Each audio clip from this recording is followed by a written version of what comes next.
becslések szerint a főtéren átmenő tranzitforgalom is csökkenne. A csere értelmében az állami utakból önkormányzati kezelésű út lesz, míg az önkormányzati utcák állami kezelésűekké válnak. Új háziorvos végzi munkáját a 8-as számú felnőtteket ellátó házi orvosi körzetben.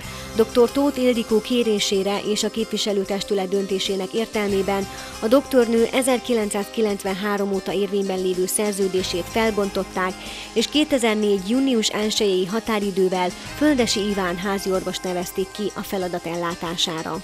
Mint arról előző adásainkban már beszámoltunk, az elmúlt időszakban 2 japán akácot vágtak ki a Petőfi utcán. A fák eltávolítása a lakosság felháborodását is kiváltotta. Helyükre a szakemberek a közelmúltban 2 csemetét ültettek, s körülötte kavicságyat helyeztek el.